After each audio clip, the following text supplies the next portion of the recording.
Hello, and welcome to the Sustainability Leaders Podcast, part of the Jobs with Impact compendium of resources for people who want to make a positive impact on the world. I'm David Rosenheim, your host. Every episode, we bring you in-depth conversations with people who are leading the way to a sustainable future. I hope these conversations will be as inspiring to you as they are to me. And most of all, I hope that they'll empower you to take action. The planet needs you. You can learn more about this and other episodes by going to jobswithimpact.com. Please help us to spread the word by taking a minute to rate and review the show in iTunes and by telling your friends and colleagues. Marilyn Waite is an expert in climate finance, working with the Hewlett Foundation to identify and invest in sustainable banking strategies that can lower global emissions at the gigaton scale. She's also a thought leader in the green job space, having authored Sustainability at Work, Careers That Make a Difference, a book that looks at sustainability professions across various sectors, such as agriculture, healthcare, financial services, science and technology, and even entertainment and media. Waite is a Princeton and Cambridge-trained environmental engineer with a background that ranges from sustainable development in Madagascar to nuclear energy in France to clean energy finance around the world. In our conversation, she offers astute advice to those seeking to work at the cross-section of energy, finance, and climate change. Well, Marilyn Waite, thank you for being here. Welcome to the podcast. Thanks for having me. Yeah, so I want to start out by just understanding more about your backgrounds. I know that you have 3 nationalities and you speak several languages. Tell me about where you're from and kind of your upbringing a bit. So I identify as a global citizen, and I believe being able to live and work anywhere on Earth is a right and not a privilege to all Homo sapiens. I was born with 2 national identities, the United States and Jamaica. And when I was 16, I went to France as an exchange student, and from there became a French citizen. But first and foremost, I'm a global citizen. I love that perspective, that outlook. So tell me, where did you first sort of get the environmental awareness that you bring to your work now? Was this something that came about in childhood? Did it come from your parents, or did it come about later in life? It did not come from my parents. I'm definitely the environmental advocate in the family. As a child, I didn't like to see trash, garbage, rubbish laying around. Taking care of the environment just made common sense to me. Eventually, I ended up studying environmental engineering combined with civil engineering and just took it from there. So you studied engineering at Princeton as an undergrad. What was sort of your early academic background? I mean, were you, obviously you had to be pretty strong in math and perhaps sciences as well. And early on, what sort of brought you to study engineering? Problem solving, essentially. So engineering was appealing because it seemed that I could solve concrete problems.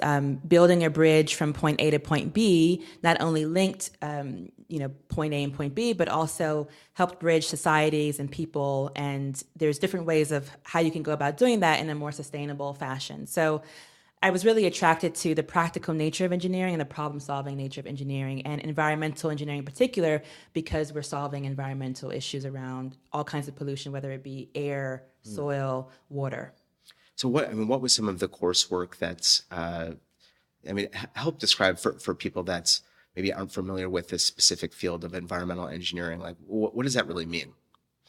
So environmental engineering is often coupled with civil engineering, sometimes coupled with chemical engineering, sometimes mechanical, but often civil. And so it's really around how we can problem solve around those environmental issues. So whether it's building a wastewater or water treatment plant, for example, that's one of the traditional environmental engineering fields. Building infrastructure that is environmentally sensitive. So when you're building, whether it's road infrastructure or any kind of built environment infrastructure in buildings, doing that in environmentally sound nature. So I was learning about this when LEED certification was first happening. So integrating into the built environment metrics around environmental sustainability, decreasing energy use or improving energy efficiency, using renewable energy, integrating low flow water fixtures and things of that nature. I had done my senior thesis in undergraduate at in Panama and Kenya around sustainable water issues. So integrating low flow fixtures in the built environment, using rainwater harvesting collection, for example, using composting toilets, and how we could integrate that seamlessly within our cities as well as our rural communities. So did you go directly into grad school at Cambridge, or did you, I'm trying to get the sequence right. I know that you spent time with the UN food program.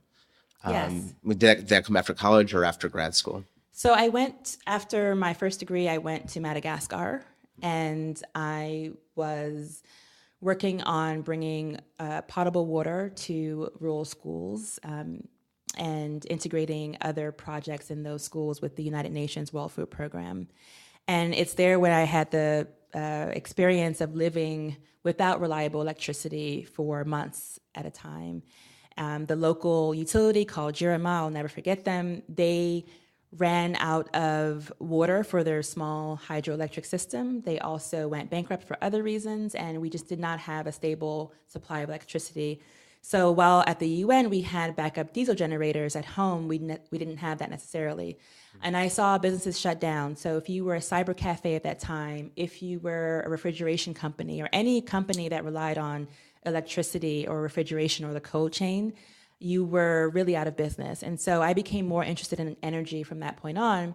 And that's why when I went to study for this master's in Cambridge in the UK, I focused a lot on energy, and I focused on manufacturing, and I focused on the private sector intersection with engineering for sustainable development, essentially.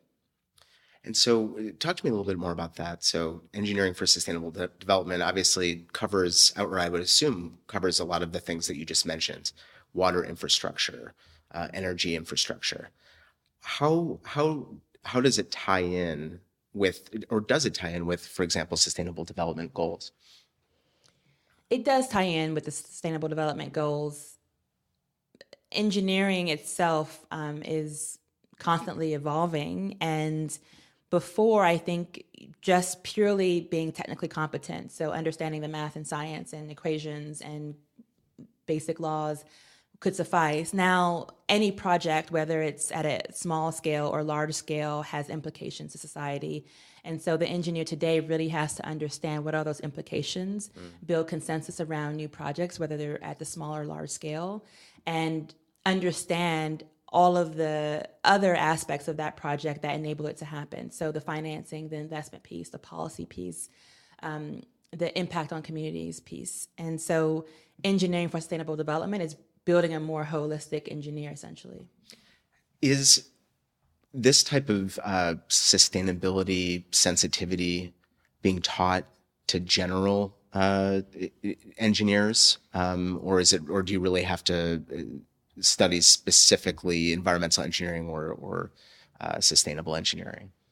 So it really depends on the university. I would say, even in my undergraduate degree, we had to take classes that were not just pure engineering or STEM. So we had to take other types of classes and learn about history and learn about sociology and learn about other aspects of what makes a competent professional. So it really depends. That was kind of engineering embedded in a liberal arts education. Mm-hmm. And so I would hope that the trend is to build more of that into the curriculum. There's definitely, for example, it's a part of the engineering and training license in the United States. There's a part within that that's on more ethics, but it's not necessarily as holistic as going out and studying it intentionally. So I think the trend is positive, though I'm sure that there are still some curricula that would not bring in a more holistic approach to engineering. Do you think that, I was meeting yesterday with students at UC Davis, and a number of them were engineering students, and some were, and others were environmental science students. And I'm wondering, if you were giving advice to people that are sort of on the STEM path and also have a passion for and interest in environmental sustainability, do you recommend getting a degree that is at this cross section, the specific cross section of environmental engineering or sustainable engineering, or do you think a broader degree is okay, and sufficiently prepares you for going into the sustainability field? So in general, I do not recommend further education. Interesting. I'm definitely biased towards experience. And so I think you first start with yourself and your own strengths and knowing who you are as a person, as a professional, what really motivates you. And then you match that with the opportunities available in the world in terms of the sector, the industry, the type of role, whether you're managing a team or you want to become an expert and provide advisory services. So I think you start with yourself first. And so I always recommend to students, understand what your strengths are first, your personality, go in depth on that work, and then think about what's next and what makes sense for you. It could be more specialized knowledge in terms of a master's, an MBA, Master of Science, whatever it could be. But it could also mean going out and experiencing something first before doing further education. So did you do that work as you're describing it early on? I mean, when did you sort of have that internal awakening to really understand what your strengths are and what drives you? Because it seems to me that it's kind of a lifelong process, and I wonder how available that is to people, just coming out of university, for example. So there's some concrete tools I recommend that I did not use early on. So it's kind of in hindsight that I've come to that conclusion. It took me at least a decade really to understand that I need to focus on my strengths and not worry about areas of improvement. And that's what teamwork is for. Everyone brings their strengths to the table, and they're not the same strengths, and that's what makes things work. So some of the concrete tools include StrengthsFinder, which will highlight your top few strengths, especially in relationship to the work environment.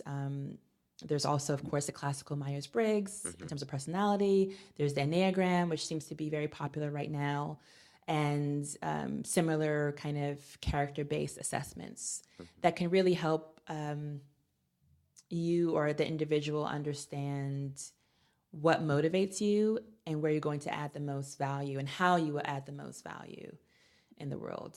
So I definitely recommending starting there, and that can evolve and often does evolve as you change perspective, as you try different things. But I think starting out is definitely important to understand that first. I've seen it time and time again where people fall into a certain role because that's what was available, or that's what someone else recommended, without first doing the work on understanding themselves. That's great advice. Yeah, I was in this conversation with students yesterday. I was talking about kind of focusing on values, crystallizing, the immutable things that are really important to people. And I think a couple of people got it, but I saw a lot of glazed over looks as well, these 20-year-olds. But so I'm interested in then when your shift came to focus on finance. I know that you did a stint at Village Capital, heading their clean energy finance group. And of course, your work here at Hewlett is very focused on climate finance. I want to talk more about that. But when did that kind of shift from building things to financing things happen for you? So after my master's, I entered the nuclear energy industry in France, and I was working at a spent fuel recycling plant on really technical and economic work, improving the efficiency of the plant in many ways. A lot of engineering is around reducing costs, improving profit. You're in the business world for the most part, and so finance is always a part of it. And as I increased my level of responsibility in different roles, I eventually made it to corporate R&D. And within R&D, we were kind of supporting the acquisition process of different new technologies, including renewable energy technologies. So we were acquiring offshore wind, concentrated solar power, considering other acquisitions. And I realized that a lot of our troubles in those transactions were less on the technical side or engineering side. it was far easier to invent and innovate that way than it was to get the capital at the right price to get the job done. And so I just became more involved and more interested in the investment side of things. Eventually, I had left France to go to China, where I did a lot of different things, including working for startups and working for a M&A firm that was specialized in more industrial transactions. And so that was kind of my path from more engineering type of finance and cost-saving work to the higher level transactional work that seeks to inform those that are from the finance world, investing in renewable energy, bringing the renewable energy world to the finance world. So that was my transition. And then when I left China to come to the United States, I had found Village Capital, and they were hiring for an energy lead, someone to lead their work in clean technology and energy in particular. And so I created a thesis around transportation and logistics for Village Capital, and we were doing early stage investments there. And what did you take from that experience? I mean, what's your sense of the state of early stage investment in clean energy and clean technology? Oh, the state is bad.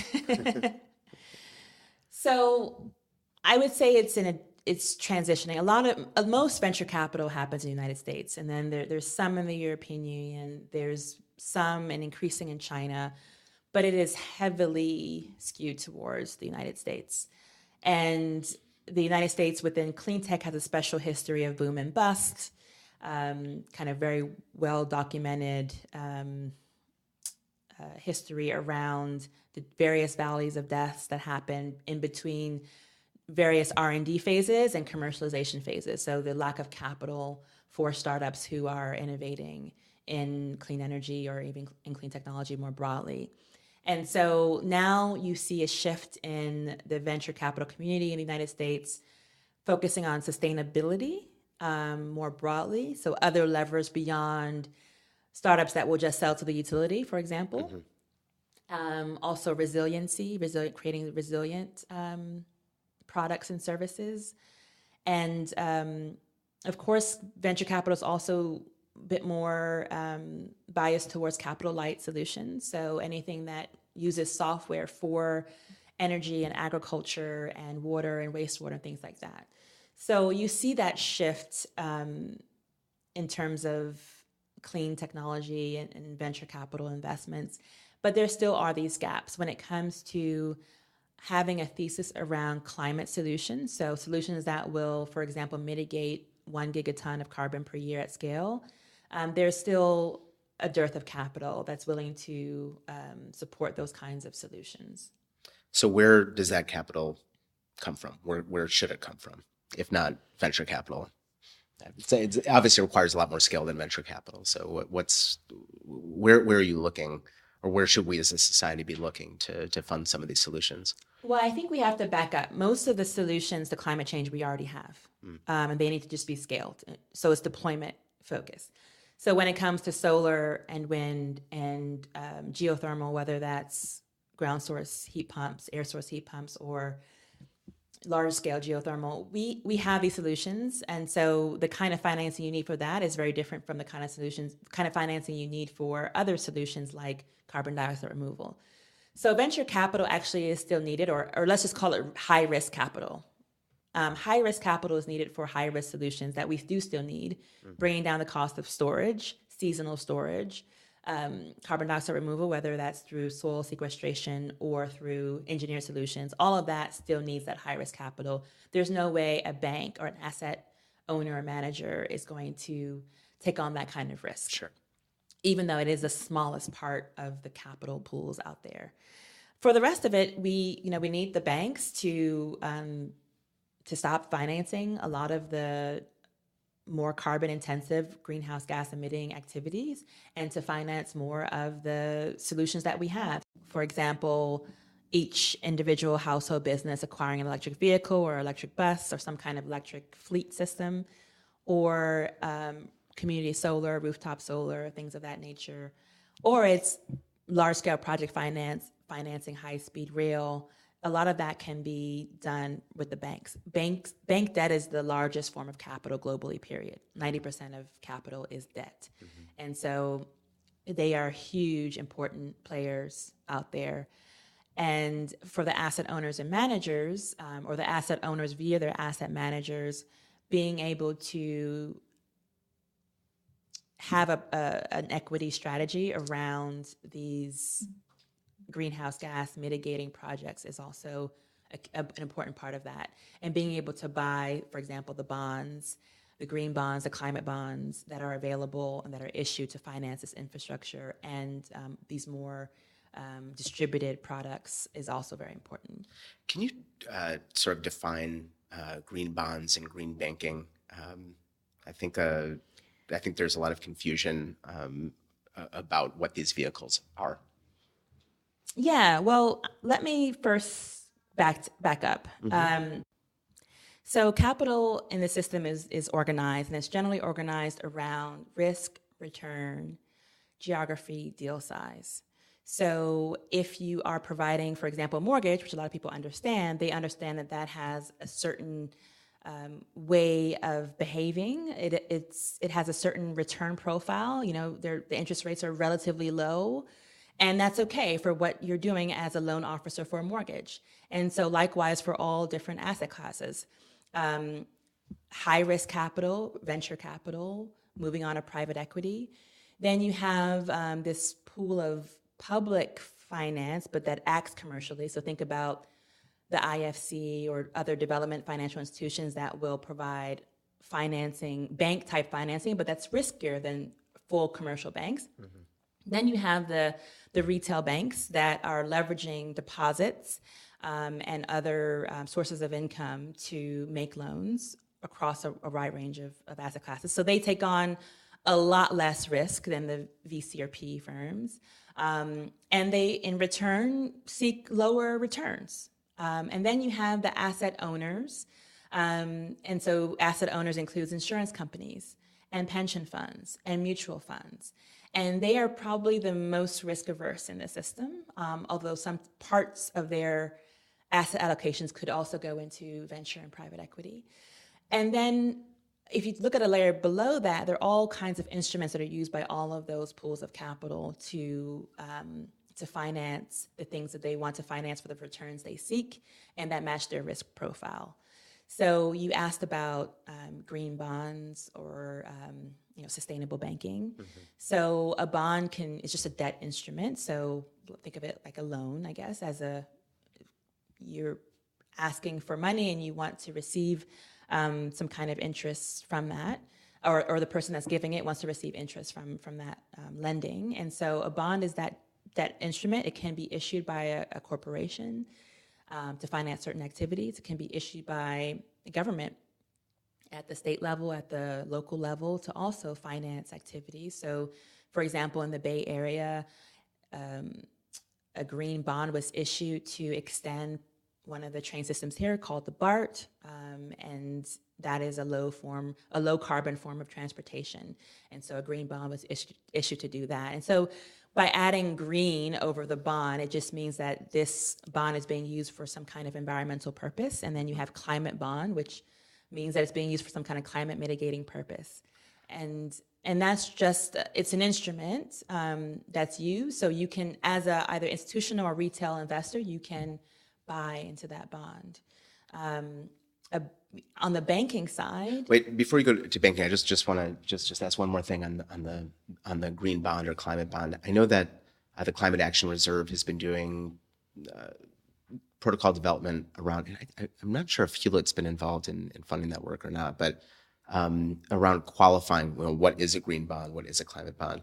Can you just speak a little bit to kind of what qualifies it as being green, and does a green bond carry a different risk profile than general municipal or corporate bonds?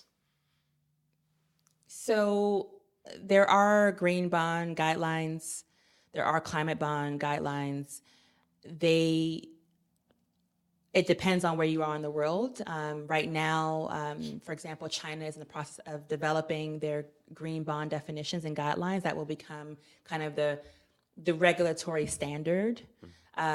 There's European guidelines that are already a part of kind of general guidelines for regulations. In the United States, there are no kind of macro regulatory mandates around that. So it's a voluntary standard, essentially. And so that's part of, it would be helpful to have these guidelines be mandatory. And so it depends on whose recommendations you're using for what qualifies as green and not green or climate.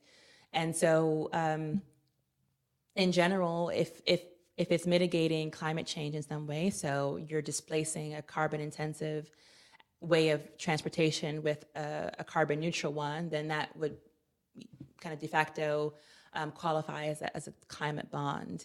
But the use of proceeds and the definitions are part of what that particular community is constantly in the process of improving and trying to make that more mandatory. And so because there's more diligence in that process, you would expect those bonds, or partly because there's more diligence, you would expect those bonds to perform better and to have lower defaults. Okay, so great. Thank you for that dive into green bonds. Can you touch on the green banking or sustainable banking? Yeah, so there may be some nomenclature confusion around that. I guess my focus is on commercial capital, which is sustainable banking. There are also public green banks, and that's not my necessarily focus. They tend to use taxpayer money to kind of funnel in capital to then invest in certain projects that are qualified as green or that could somehow push the market forward. And so there's a few examples of that. There was one in the UK that was acquired by Macquarie Capital, which is a private bank. There is the New York Green Bank here in the United States, and the Connecticut Green Bank, which has a spin-off, which I'm actually supporting. And that spin-off is working with private lenders, as well as lenders that are receiving capital from, for example, the Community Reinvestment Act, to then provide loans, especially to people of low and moderate income. And so, and then there's other examples around the world, but essentially, my focus on sustainable banks is really decarbonizing lending for all banks, most of the capital. So we have over 100 trillion in our everyday bank accounts globally. So this is our money, our deposits collectively, and that's being leveraged to do all kinds of things. Some of them are helpful for climate change, and some of them are destructive to the planet. And so being able to have a voice and to say, I'd rather my deposits, this is my money, this is my hard-earned money, and I would prefer it to be leveraged to do good, is a quite powerful, I think, voice, the voice of the customer that has been under-leveraged in climate philanthropy as of late. And so I'm looking to leverage that voice for sure and drive more sustainability in banking. So how do you go about doing that? What sort of, I imagine it's about coalition building and partnerships. It's about a lot of things, but I'll give you some examples. There's a newly created credit union called the Clean Energy Federal Credit Union, and it's online only, available in 50 states, and anyone can open a bank account with them. And they're 100% dedicated to clean energy lending. So when it comes to providing the lowest cost of capital for acquiring an EV, insulating your home, obtaining PV panels, ground source heat pumps, air source heat pumps, energy efficiency equipment, they are kind of the go-to right now. And they're also teaching other credit unions how to do that kind of lending. Most credit unions don't. They are focusing on other asset classes, and they provide mostly ICE auto loans or internal combustion engine auto loans. So they're just by helping to capitalize them and helping them grow and helping them provide loan participations to other credit unions is one way of building the financial ecosystem around this kind of lending. So that's a kind of direct capitalization effort. We're also doing things around first understanding kind of the behavioral science and behavioral economics behind the individual and even small business interactions with their own money and the ability to leverage that voice. So we have a study underway with Ideas 42, this behavioral economics shop, to understand what are the nudge factors to get people to move their capital to sustainable banks and to make that public. And so we are just now beginning that project, and hopefully we'll have some preliminary results in 12 months. And so they're partnering with 2 to 3 banks in order to understand those nudge factors and to run randomized control trials and really get us the information and data we need to then perhaps fund more communications or marketing campaigns around that. Another thing that we're doing is bringing PCAF to banks worldwide. So PCAF is the platform for carbon accounting financials, and it is essentially a tool for measuring the carbon intensity of lending across various asset classes. And this was a completely bank-led initiative from the Dutch banks, including large Dutch banks like ABN AMRO. And whether it's a mortgage or project finance or corporate bonds or SME bonds, loans, PCAF will measure the carbon intensity of that loan. And by first getting that data, the banks can then say, so now we need to decrease the carbon intensity of our lending year on year. So how do we now we have visibility into how we can do that. And so we have funded bringing that to the North American banks. And as of perhaps a few weeks ago, the Global Alliance for Banking on Values, all of their membership, which is global, has adopted that tool or that standard. And so now we're looking to expand that and to have more and more banks adopt that as a completely bank-led initiative. If there is room to support any kind of regulatory changes to make that kind of mandatory, then we would also be supportive of that. I'd be really interested, maybe not right now in this podcast, but interested in learning more about the methodology that PCAF uses for measuring the carbon intensity of its loans, I guess, right? I mean, that's fascinating stuff. Yeah, you get to talk about snowmobiles in Vermont, which are diesel powered. It becomes a fun, interesting exercise when you get down to the bankers, and when you really think about it, it's one of the most systemic ways you can have change is just by moving your money to sustainable banking, because they're going to leverage that for the environmental stewardship. What about banks that aren't on board with this? What can be done about persuading them towards sustainable banking? So the success of the ones that are doing it is, I mean, there's one of the reasons why the retail angle is so powerful is because so many banks are using the retail to fund or finance their other operations. So there are investment banks that have never been on the retail side that are now getting into the business. For example, Marcus by Goldman Sachs is a new retail arm.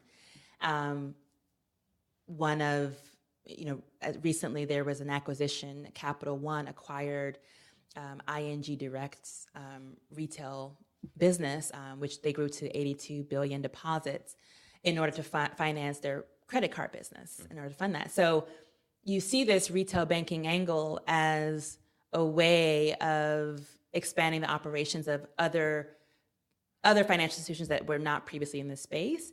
And so kind of disruption, success, innovation happens often from the outside. If you're already a $2 trillion bank, it's very unlikely that you're going to innovate your way or add this kind of layer to your business unless there's some kind of regulatory change or there's some kind of customer demand. So we're bringing the customer demand part, but we're also bringing the success part of the other institutions. And that's kind of how change happens, right? So you just, because I don't think we've completely illuminated what you're doing now. I mean, you're describing what you're doing now, but we are sitting here at the Hewlett Foundation's office in Palo Alto, which is on Sand Hill Road, where a lot of the VCs are. And your role is you're a program officer in climate finance.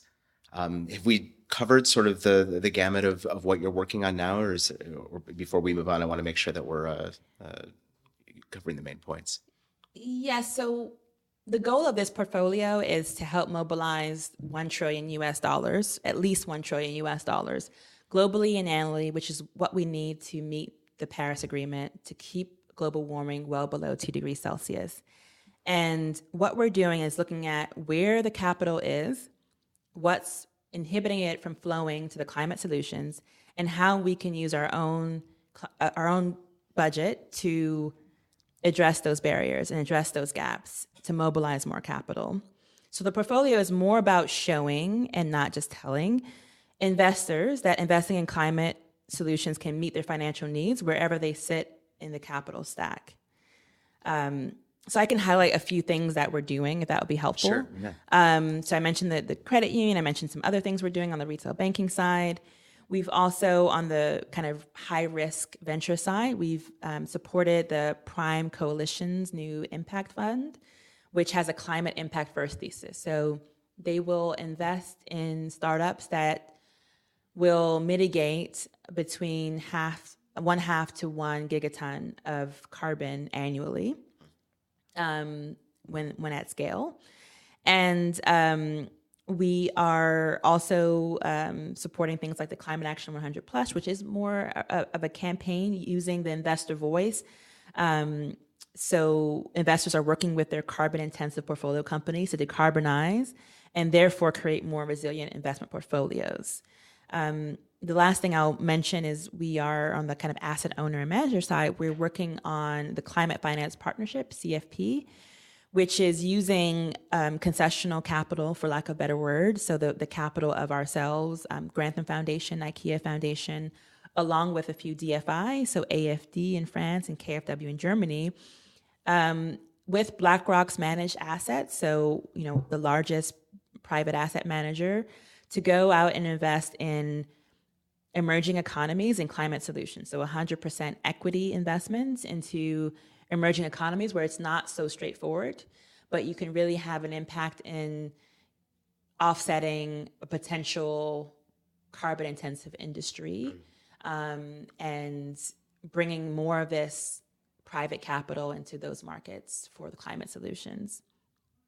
Are there any emerging markets in particular that show the most promise, or that you can just use as an illustrative example for some of this work? Well, for this particular fund, this will cover Asia, Africa, Latin America, and mostly middle-income countries within those three geographies. The challenges that tend to be common to emerging markets are around political risk, liquidity risk.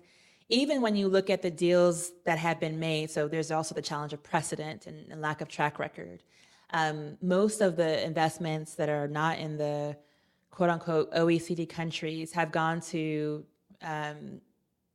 Brazil, India, China. So that's not quite, there's such a dearth when it comes to economies outside of those. So we're hoping that not only will this fund be successful in getting those projects on the ground and bringing more equity as well, because a lot of the markets are over leveraged, there's just too much debt, but also attracting other asset owners and managers into this space that have not done this before.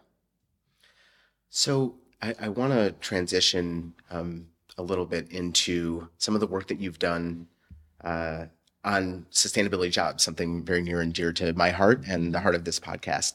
And maybe as a transition, for those that are interested in finance and are going to school to become bankers, or are interested in different parts of the investor universe, but also have a strong environmental ethic, what do you see as the pathway for people to get into some of the work that you've just described?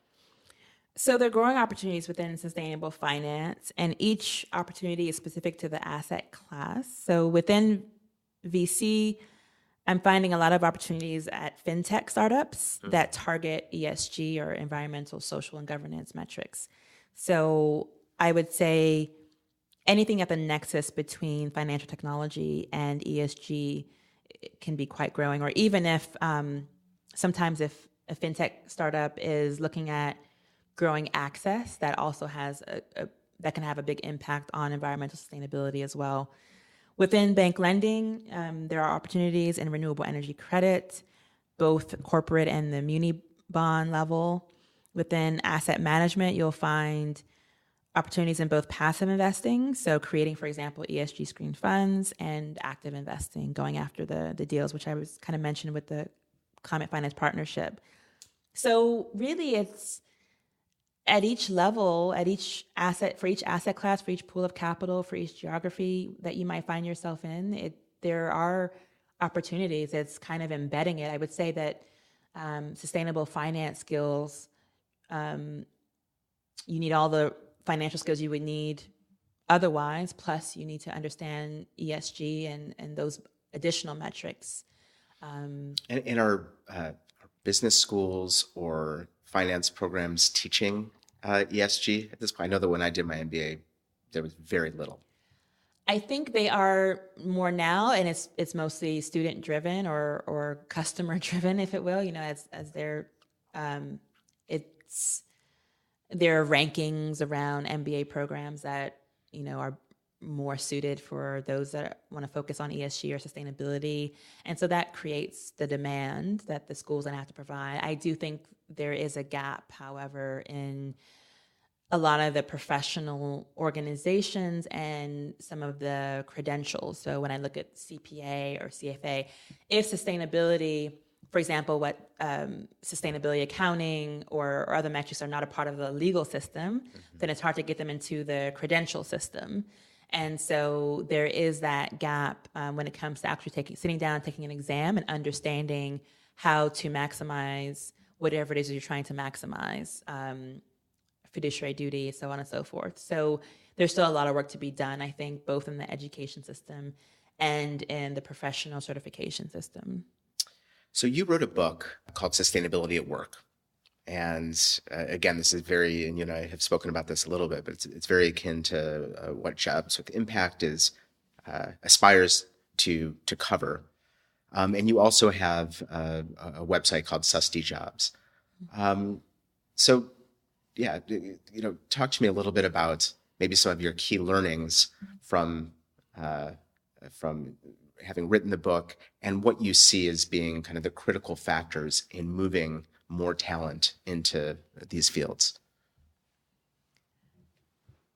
So there's a number of things. There's just a growing amount of opportunities in different subsectors. The book Sustainability at Work is broken down by field. So we have science and technology, media and entertainment, law and policy, so on and so forth. And so this is still an economy or a world of expertise.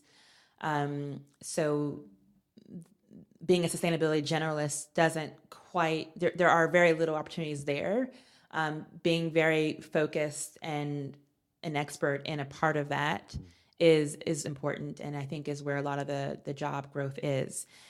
So that means food and agriculture, roles involved in increasing plant-based diets, carbon sequestration in soils, as well as decreasing food waste.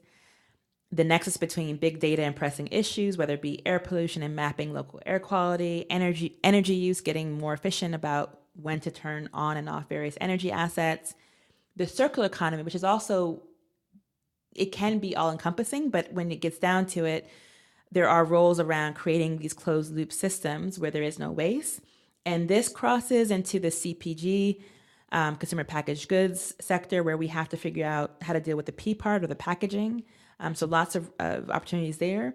Turning wastewater into electricity, improving our use of water is also will be of growing concern, and therefore a growing opportunity space.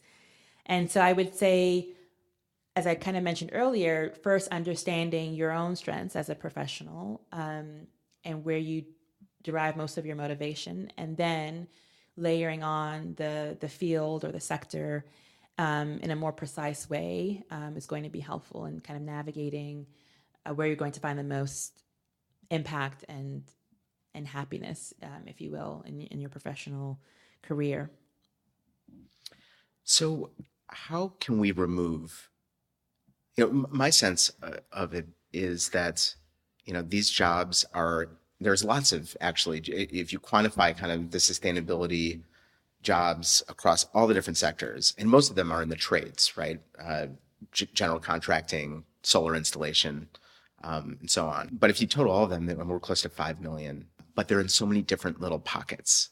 And as you're describing, it is not a traditional path. It still is not a traditional path. I mean, you can be wanting to go into sustainable banking or some type of green finance. And yeah, you can get a finance degree, but finding the way into a sustainability role really requires kind of a lot of almost entrepreneurship. How can we, as a collection, I guess, of sustainability professions, remove obstacles to make it easier for people to get in these roles? What is required there? So I think we first have to shift our paradigm around sustainability and what it means, and understand the role we play within, or we can play within, that paradigm. So for me, if you back up and say, what is sustainability or what is sustainable development? For me, there's 4 pillars. There's intergenerational equity, which I think is often missed out. But if you are playing a role in, for example, forecasting into the future, planning for the future, you're probably in a sustainability job or role.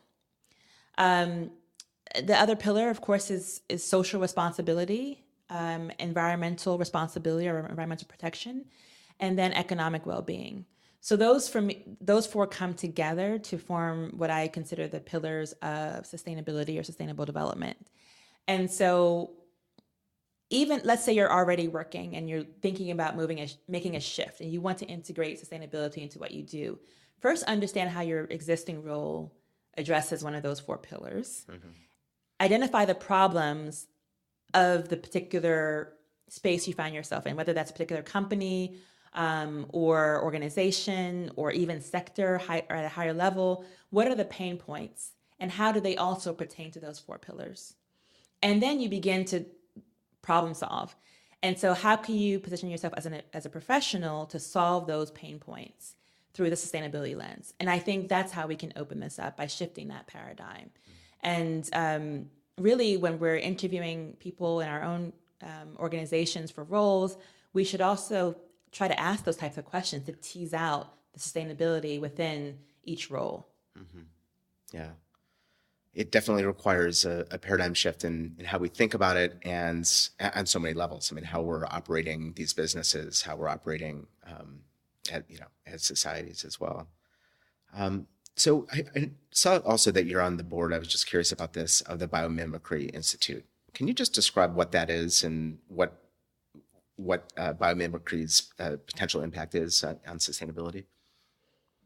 So I became attracted to biomimicry because of what I noticed as a trained engineer. And what I noticed, whether I was working, at a spent fuel nuclear plant or in a room with startup founders in venture capital, was that we were so used to human brainstorming. What's the problem? How can we as human beings solve it? Mm. And we would, all kinds of frameworks and flip charts, try to brainstorm and find out how we could solve a particular problem. And we never once had the reflex to consult nature and to think, maybe nature's already solved this problem. Right. So there's 3.8 billion years. The whiteboard is already there. Yeah, the whiteboard is already there. 3.8 billion years of nature's genius that we can tap into, and we just don't do it. And I think that has to become a part of our reflex in designing new solutions, whether they're environmental or social solutions. Nature has answers. And so the Biomimicry Institute runs asknature.org, which is this huge depository of biological systems, and how we can, for example, create pigmentation or color without pigmentation, just by changing like the shape. So it's this depository of knowledge of how nature solves all kinds of problems and how nature has solutions for us if we just ask. And there's two other pillars to biomimicry, or the Biomimicry Institute. One is education, so bringing in these concepts into the design processes of K through 12 and university education. And then there's the entrepreneurship pillar, which is about creating these nature-inspired or nature biomimicry-based startups, so that we can go from designing and creating to actually commercializing these innovations. So I'm struck hearing you over the course of this hour, talk about your career and your forward motion through built environments and water and food and finance and careers and jobs and now biomimicry. What can you describe? I mean, I think I could ask you sort of what you're proudest of, but I think maybe a more interesting question is asking you to describe a setback and how you overcame it, or how you deal with with the challenges we all face, whether it's something on the outside externally, or the self-doubt that we all face. I mean, what enables you to kind of push through things? So there have been a number of setbacks. I mean, just crossing borders can be a setback. Moving from Madagascar to the UK, from the UK to France, from France to China, from China to the US. It's there's, for example, in the capital world, over 80% of our money stays within one particular border. So finance is actually not global. It's very local. And it's because we tend to we want to understand the markets in which we use our money and we invest. And therefore, once you cross the border, it is perceived as riskier. And so I think the kind of jobs and employment space is also that way. So I am very understanding of people who are weaving in and out of borders because of a spouse, or because of a shift in careers, or because they have to take care of a parent in another country. It becomes a very complicated space because so much is within these borders. So that's one thing. In terms of kind of a large external event, I would say what happened in the nuclear industry was also pretty disruptive. So both the 2008 financial crisis and the Fukushima accident really hurt the nuclear energy industry. So this kind of pillar of low carbon energy that we, without which we would be in even a worse condition in terms of climate change. So that was a shift. Although I think, in hindsight, I wanted to make the shift anyway to focus more resolutely on the finance and investment side of things, where nuclear unfortunately has a cost curve that slopes in the wrong direction. So costs continue to go up as time progresses instead of down, which is what you see with other technologies. But I also, I think that all of that knowledge, whether it's no matter where you sit and any kind of setback you face, all of that knowledge is relevant for the future. And so I just try to take all of that knowledge and keep it going. There's a Chinese proverb, but I'm sure it's also a proverb in many other cultures. But it really boils down to, if you're not advancing, then you're regressing. So if you're not going forward, you're actually taking a step back, and there is no such thing as just staying stagnant, right, or remaining in place. In a universe that's ever changing. Right, yeah. Right. So you kind of have to make a decision. So the consensus, the scientific consensus, obviously, is that we're pretty close to the point of no reversal in terms of climate change. And, and we won't escape without some effects. We're already experiencing those effects. What do you think is most important in our fight to save the planet? And do you believe that we can do it? So this one requires all hands on deck. And that's why it's a wicked problem, because we all, at every level, institutionally and individually, have to play a role. So it can be a very unifying thing if we allow it to be. But that is what's required. And so we have to decouple our economy from carbon. We have to move from point A to point B without carbon. We have to heat our homes without carbon. We have to eat food without carbon. So this is a systemic change that we have to see happen. And so there are a number of things, including moving to 100% clean energy at the policy level, which drives this other change. Supporting zero emissions vehicles, moving to 100% zero emissions transportation, at least from the vehicle and or land transportation side of things. Adopting all of the standards that require decarbonizing our money as well. So whether that's for bank lending or for asset management, throughout all of the portfolios, we have to decarbonize the money. And so that's also a systemic change that has to happen. And I would say for individual listeners who are thinking, okay, well, what's the one thing? If all hands have to be on deck, is it the recycling? Is it the light bulb? Is it, where does my hand need to be on the deck? I would say it's your bank. Yes, and other investment products, it's your insurance company, it's all of that. But if I have to give you one thing to do, it's to shift that bank, and it's to make that public, make that decision public.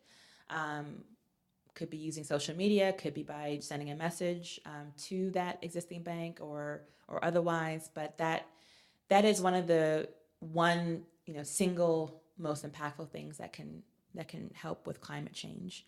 And then, of course, I will say this, I'm biased, but after writing Sustainability at Work, Careers That Make a Difference, I would say look at your role and your job and the firm in which you work, and think about how that can shift to be more climate friendly and to decarbonize. Well, Marilyn Waite, thank you for your time today, and thank you for the amazing work that you're doing. Thanks. Keep it up. Bye-bye.